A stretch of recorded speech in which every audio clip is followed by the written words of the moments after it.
Hey, what's up, beautiful people? Welcome to another video. Where you going, buddy? So I got my notes in here just to make sure I don't forget anything because not really a YouTuber. Here we go. So welcome to my messy garage. So in this video, I just wanted to go in more detail how we managed to build a custom concept car in my garage.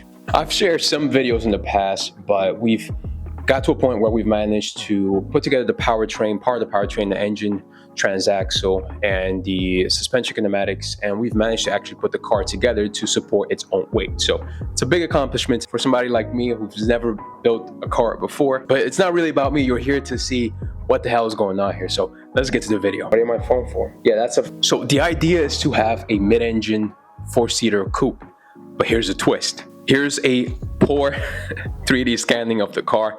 Here is the seat that my wife built for me a couple of videos ago. If you haven't seen that, go check it out. If you don't find that video at least entertaining, at least it'll make you feel a little bit better about your life. If you thought that you have made some poor decisions when it comes to cars, well, welcome to this channel. So here is the driver's seat, and here's the 2 passenger seats right behind it.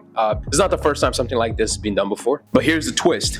Right behind everybody, there's a 4th seater, and the goal is, or it was, to manage to fit everything, all the 4 passengers, and still put a proper V8 behind everybody and still have the same wheelbase as a traditional mid-engine coupe, which will be under 108 inches. And for reference, here are a couple of cars that have a wheelbase under 108 inches. So in this video, I want to talk more about my workflow, how we got here, and most important of all, what is the goal from here? Because if you're watching this video, chances are you're a creator. There's a creator somewhere in there. And even if your goal is not to build a custom car from scratch, there might be something here that you'll be able to learn, or at least, enjoy the video. Ain't that right?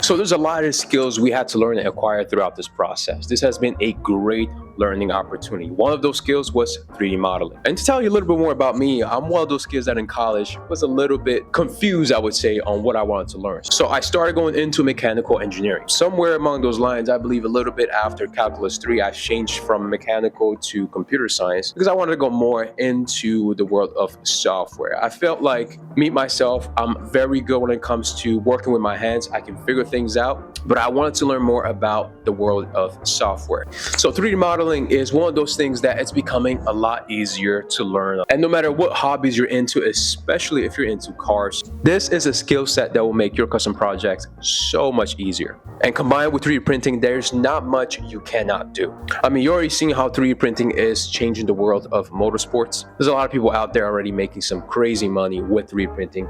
And a project like this is only scratching the surface. So I'm not an expert when it comes to 3D modeling. I only have a few months under my belt, but I've learned enough of the software to allow me to design a car like this. And most important of all, put everything together so I know where everything goes and make sure that everything fits. And the first thing we made into the real world, the first part that we've manufactured technically and brought it into the physical world, was the custom seat. Why? Because I wanted to build everything around the driver instead of the other way around. And once the 3D model was done, it was time to roll up the sleeves and get to welding. And the whole chassis is made of steel tube. And since my brother used to work in the aerospace industry, it made this process a whole lot easier to actually manufacture the chassis. Now that everything is kind of in one place, the next goal will be to work on the engine, because this thing is so damn low that the oil pan is actually almost touching the floor. But not to worry, we already sourced a shorter oil pan that we have to install. And I mean, there's a lot more to do in terms of electronic, the engine management system. We have a manual transmission in there, or transaxle, I should say, so we have to do some more work on that. But the next big part is actually the panels, which I'm going to have them 3D printing. And the crazy part is we can technically 3D print it out of carbon fiber, nylon, or other carbon fiber filaments, or we can explore some crazy materials like Ultim 1010, which goes to show you, if you are a creator in today's world, there is seriously no excuse not to bring your project to life. Now, the real reason why I wanted to create this video is to actually ask for your help, because actually taking this project from a 3D modeling into the real world, a lot of times there's going to be some variations into the dimensions. And I knew this and I was prepared to have those deviations, which means now the goal is to actually scan the chassis, bring it back into the 3D environment, do the adjustments on the panels, and then print those panels, which is where I'll need your help. You see, for the past few weeks, I've been actually scanning the car and trying out different apps on the iPhone marketplace.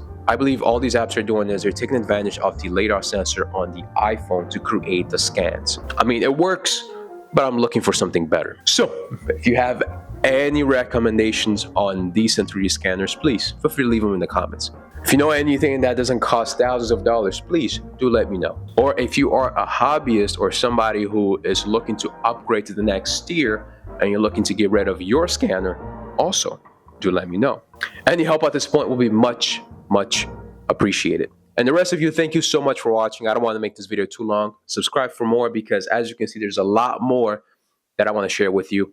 And I'll see you on the next video. Ain't that right? Or you asleep? Okay.